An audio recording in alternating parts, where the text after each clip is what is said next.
The Sealed Book.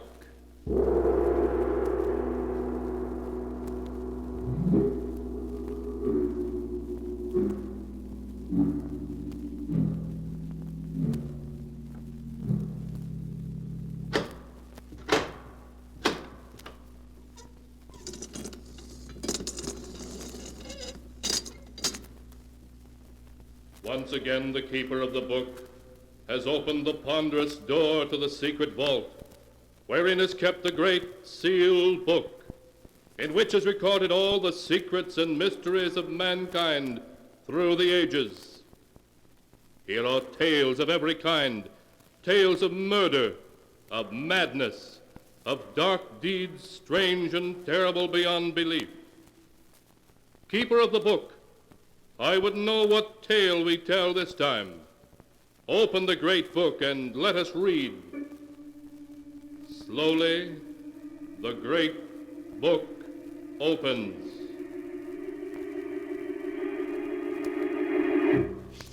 One by one, the keeper of the book turns the pages and stops.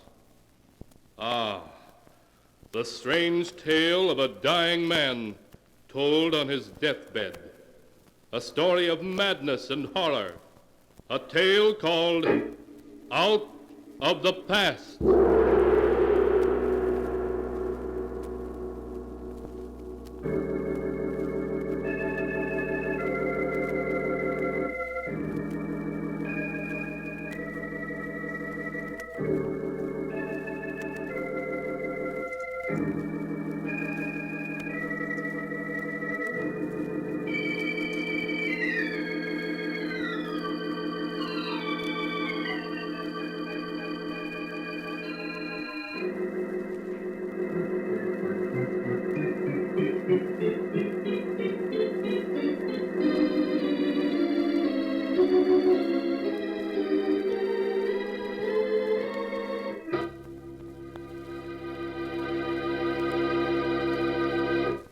Here is the tale, Out of the Past, as it is written in the pages of the sealed book. It is 5 o'clock in the afternoon, and Helen Morgan has just received the afternoon mail. As she is about to look at it, her husband Gerald enters their luxurious suite. Hello, beautiful. How's my one and only? Oh, hello, darling. Oh, Gerald. No wonder every actress wants to have you for her leading man. Nonsense. I'll have you know the only person I kiss like that is my wife. You'd better say that. How was the matinee today? Fine. I got 7 curtain calls. I see the afternoon mail came. Anything for me? Yes, there's one letter for me and one for you. Thanks, dear. Mine's a bill from the hotel management. Darling, we're living beyond our means. Oh, now, Gerald, you're not going to start that again, are you? Why, we have over $500,000 in our joint account. I've told you a dozen times, darling, I won't touch that money. It's yours, not mine. Gerald, it isn't a question of it being yours or mine. It's ours. Helen, I made it clear to you when we got married that we'd have to live on the money I earn. All right, Gerald. I wonder who my letter can be from.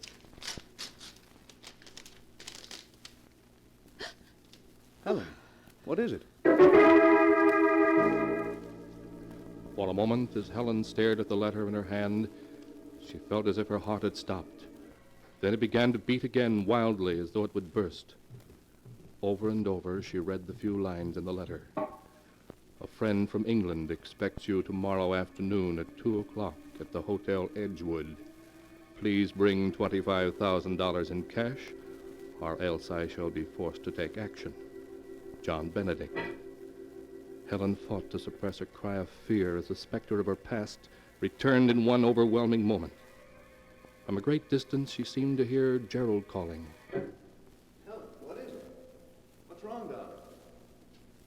I said, what's wrong? You look so upset. Is it that letter you're reading? A letter? Oh, no. Then if it isn't the letter, what is it? Oh, it's nothing, darling, nothing at all. It's just I have a headache. Oh, I'm sorry. Can I get you something? No, Gerald, I'll be all right. All I need is a little rest.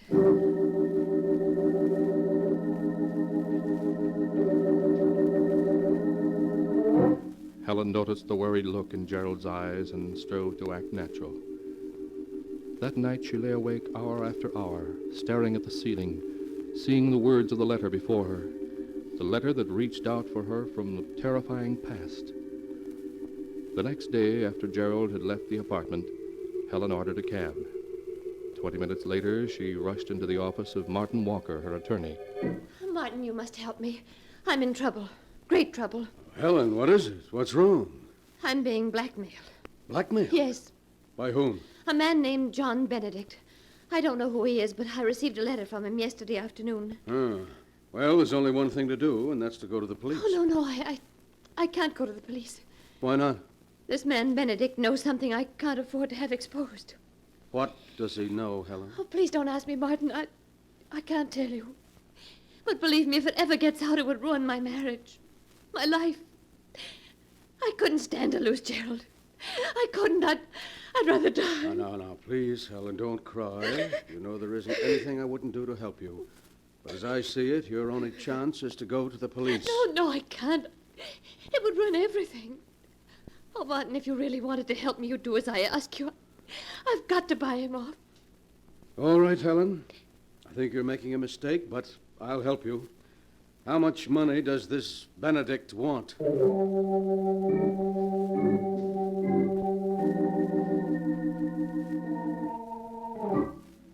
At 2 o'clock that afternoon, an hour after Helen had withdrawn $25,000 from the bank, Martin and she entered a small, dingy hotel on a side street. Following the hotel clerk's instructions, they climbed one flight of stairs and walked down a long, dark hallway to room 14. Come in. As Martin opened the door, revealing a squalid and dimly lit room, Helen saw for the first time John Benedict. He was a large man with coarse features and a thick black beard. In the half-light, he appeared to be about 50. His clothes were of a fine English cut, but time and wear had taken their toll. He stared at Helen for a moment, then spoke. How do you do, Mrs. Morgan? Won't you please come in? Thank you. This is Mr. Walker, my attorney. Yes, of course. How do you do, sir? I'm very pleased to meet you. I'm afraid I can't say as much. Yes.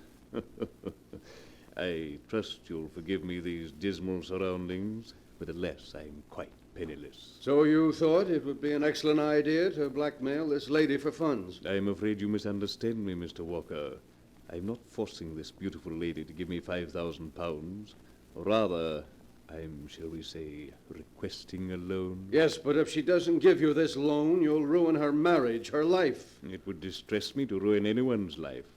But then it also distresses me to live in a pigsty like this. A much more suitable place would be the state penitentiary. Martin, please don't talk like that. Evidently, Mrs. Morgan, your friend is more interested in having me placed in prison than in saving you from disaster.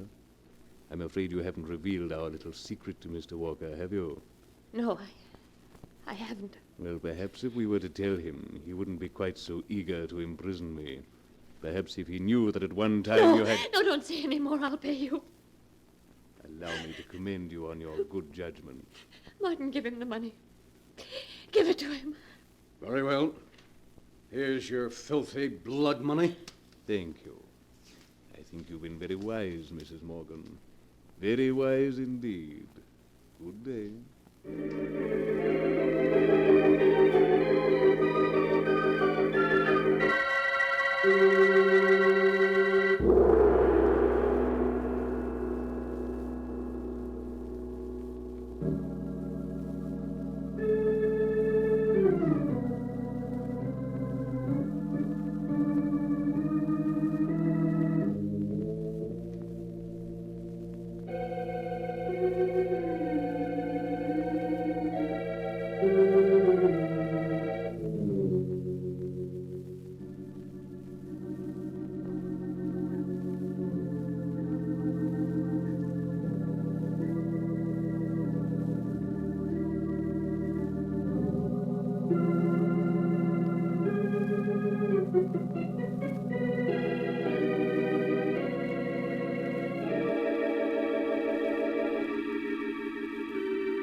And now to continue the story, as it is written in the sealed book. In the days that followed Helen's payment of money, the money Mr. Benedict demanded, she tried unsuccessfully to forget him and the terrifying secret he shared with her. Life for Helen became tense, watchful, frightening. Then one afternoon, while Gerald was at a rehearsal of a new play, she received another call. A call that sent her in panic to Martin Walker's office. Martin, I've heard from him again. Who? Benedict? Yes, he phoned an hour ago. He wants $50,000. $50,000? Now maybe you'll have sense enough, Helen, to let me turn this over to the police. No, I can't do that. You can't? You mean you're going to buy him off a second time? Yes, I must. But you can't, Helen, you can't. What's to prevent his extorting money from you a third and a fourth time? He'll squeeze you dry. The money doesn't matter, do you hear? Nothing matters but keeping what Benedict knows from Gerald. If he finds out, it will mean the end of everything for me. Everything.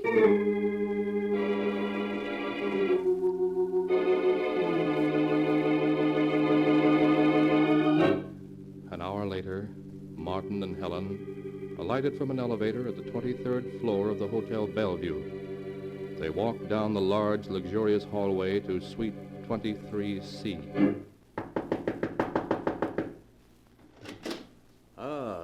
Good afternoon, Mrs. Morgan. Oh, I see you brought Mr. Walker. And I was counting on a pleasant afternoon. May I take your coat? No, thank you. Benedict, what do you mean by asking for $50,000 now? We paid you $25,000. That was supposed to keep your mouth shut. Well, it has, up to now. However, now I need more money. Well, you shan't have it. There's a limit to what anyone will pay. Quite true, Mr. Walker, but the limit hasn't been reached, as yet. Mrs. Morgan is very much in love with her husband and would pay considerable more to keep him from learning what I know. He must never know. Oh, you swine. If I had my way, I'd call the police and put you where you belong.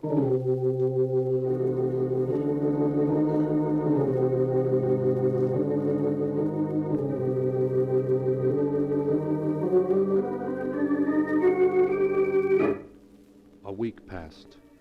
A week which found Helen living in a fearful nightmare. A nightmare from which she couldn't escape. Every time anyone knocked at the door or the phone rang, her heart began to beat wildly. Who was that who just phoned, Gerald? It was a theater. They wanted to make sure I hadn't forgotten today's special performance. Oh. Helen, Yes? what is it, darling? What's come over you? Come over me. Yes, this past week you've been just a bundle of nerves. Every time the phone rings or the mail arrives, you begin to tremble. What's wrong? Oh, you're just imagining all that, dear. Helen, stop acting as though I were a child. I can see something's wrong, and I want to know what it is. Please, Gerald, there's nothing wrong. Who could that be? Never mind, I'll get it. No, Gerald. Just sit where you are and rest. Yes, but I...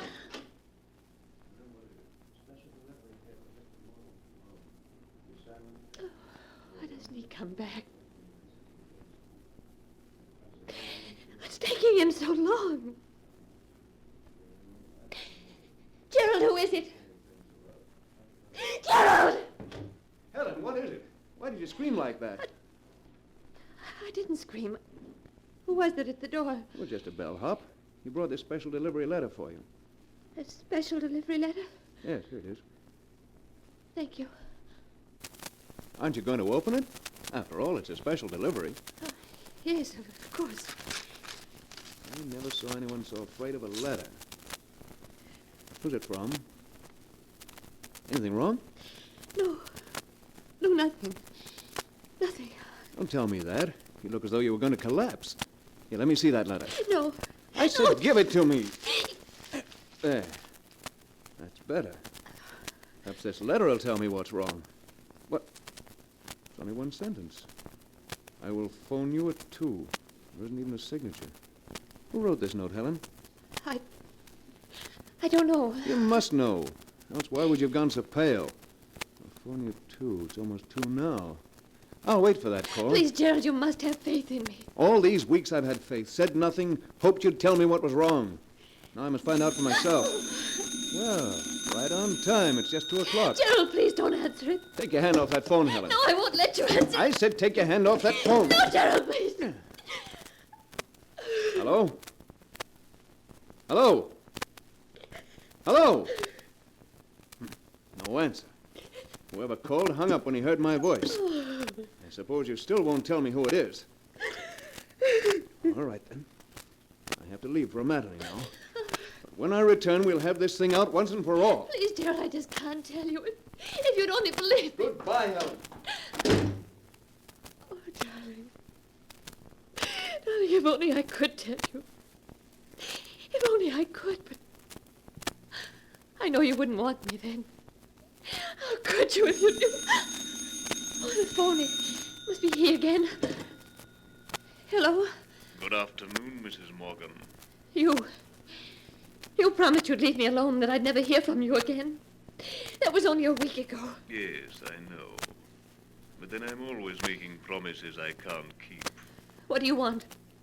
I'm tired of your playing cat and mouse with me. I should like you to call on me at 5 o'clock this afternoon. If it's money you're after, I won't pay you another cent. Not another cent, you hear? There's no end to your demands. Ah, but there is, dear lady. I assure you that this is the last time you'll ever hear from me or see me. If I could only believe that. But that's what you promised the last time. I won't be tricked again. I'm not coming, you hear? I'm not coming. I shall expect you at 5. And don't bring Walker. No, I won't be there. I won't. Hello? Hello? Hello? Hello?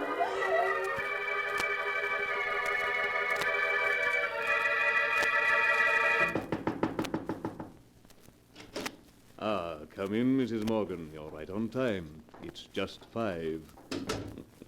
It's good to see you without that bounder Walker around. If I gave you money now, how do I know you won't be asking for more in another week? Oh, that's very simple. Because after you pay me off this time, there won't be any point in my bothering you again. What do you mean? I mean, Mrs. Morgan, that this time I want $500,000. $500,000? Yes. If I'm not mistaken, that's what your balance is. Don't you see, once you paid it over to me, there'd be no point in my bothering you anymore, as you wouldn't have any money left. Simple, isn't it? Oh, you must be mad. I? Oh, no, Mrs. Morgan, not I. Come now, you love your husband and he loves you. There are years and years of happiness before you. If he doesn't learn your little secret, if you're wise, you'll turn the money over to me. But I can't. I can't. My husband and I have the money in a joint account. If I were to withdraw $500,000, he'd know about it at once. Ah, but there's always a chance that he won't find out. But if you don't do as I ask, I assure you he will. Oh, no. No. Yes, Mrs. Morgan, your husband will learn that while you were in England in 1934, you murdered your sweetheart. I won't listen. I won't listen. But your husband will, and he'll learn that after you committed this murder, you spent the following 7 years in an English insane asylum. No, you can't tell him. You can't tell him. But I will. And what do you think your husband will say when he learns his dear wife had murdered a man and spent 7 years in an insane asylum? No, you can't tell him. You Think of what the sensation the tabloids would make out of it. Your husband will have to divorce you. No! So, fainted, have you? That isn't going to help you, Mrs. Morgan.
And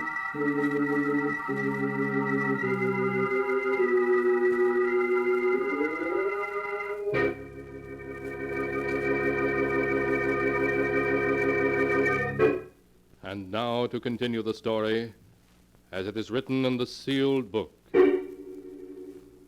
After Helen Morgan fainted when Benedict threatened to tell her husband of her terrible past unless she paid him $500,000, she lay helpless and stunned in her bed.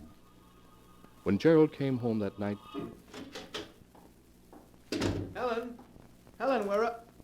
Why, Martin, Dr. Smith, what are you two doing here? Is anything wrong? Where's Helen? She's in her room, Gerald. What's wrong? She's had a breakdown. A breakdown? Yes. I must see her. Very well, Gerald. But only for a moment. I'm afraid you'll have to wait out here, Mr. Walker. I understand, Doctor. Now, you must be very quiet, Gerald. Yes, of course. Helen. Darling, how are you? Helen, please speak to me. I'm not Helen. My name is Grace. Grace Arnold. Helen, what are you saying? Yes. Grace Arnold. Grace Arnold. Doctor, why does she keep saying her name is Grace Arnold? And why doesn't she recognize me? We must let her rest now, Gerald. I'm Come Grace. along. She doesn't even know me. What's wrong, Doctor? Come along, Gerald. Grace Arnold. Well, how is she, Doctor? You said she had a breakdown, but she didn't even know me. Gerald, I'd hoped I'd never have to tell you what I'm going to, but now I must. Tell me what? Helen comes from a family which has insanity in its blood. Insanity? Yes. For many years, Helen had a fear of becoming insane until, in 1934 in England, she had an unfortunate accident, and as a result, did become insane. No, that can't be. It's true, Gerald. I went to England with her father to look after her. She spent the following 7 years in an English nursing home. She was discharged as sane in 1941. Her father had died a short time before, so I brought her home. She never told me a word about it. One day she came to my office and asked me if she had any right to marry you. I'm afraid I was being unfair to you when I said yes. No. No, you weren't being unfair to me. You see, I felt that with a person like you at her side, someone strong, someone who loved her, she'd overcome her fear of insanity.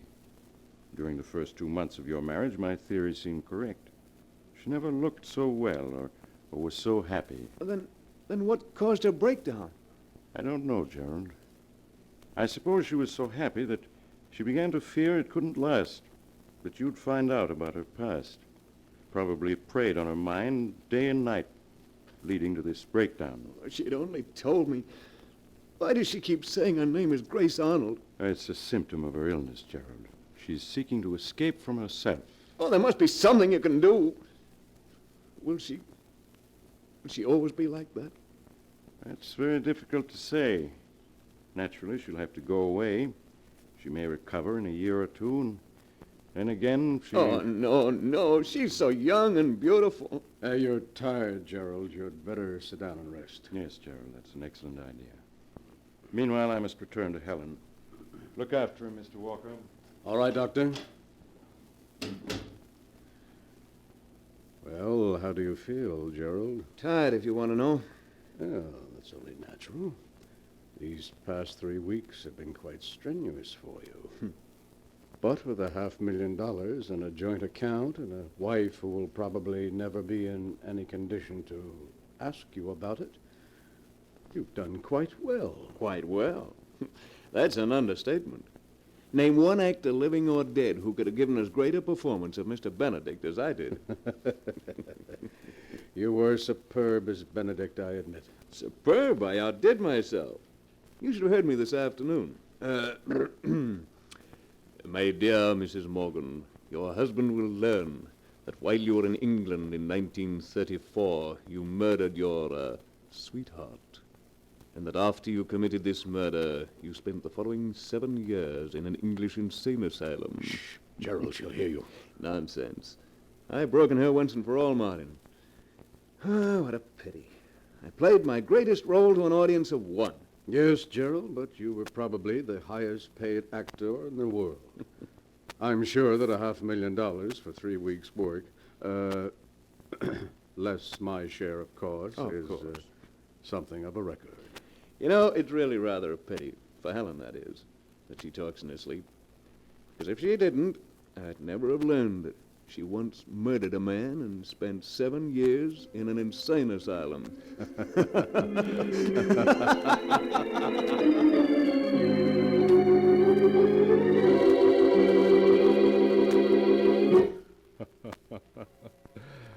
Clever of Gerald, wasn't it? The way he played his wife's love against her.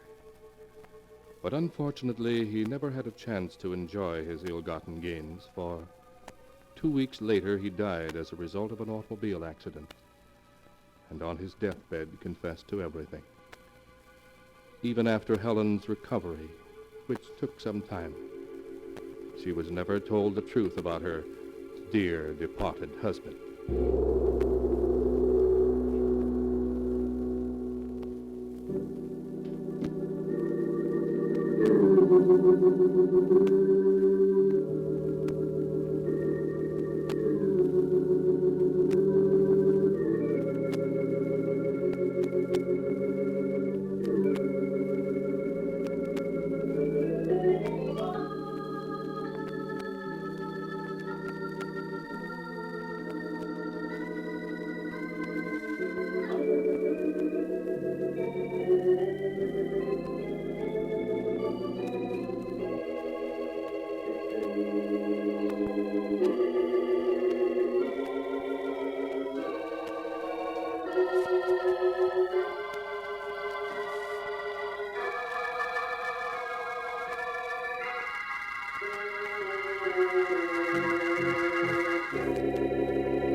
And now, keeper of the book, before you close the great volume, show us the tale we tell next time.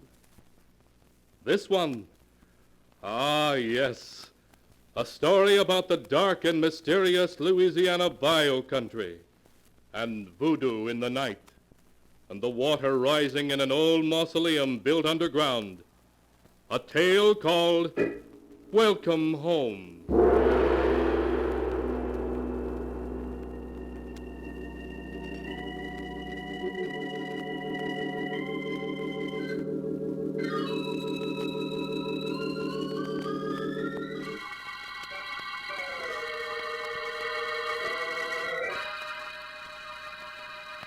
Be sure to be with us again next time when the sound of the great gong heralds another strange and exciting tale from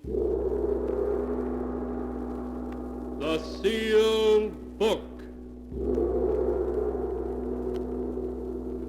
The Sealed Book, written by Bob Arthur and David Cogan, is produced and directed by Jock MacGregor.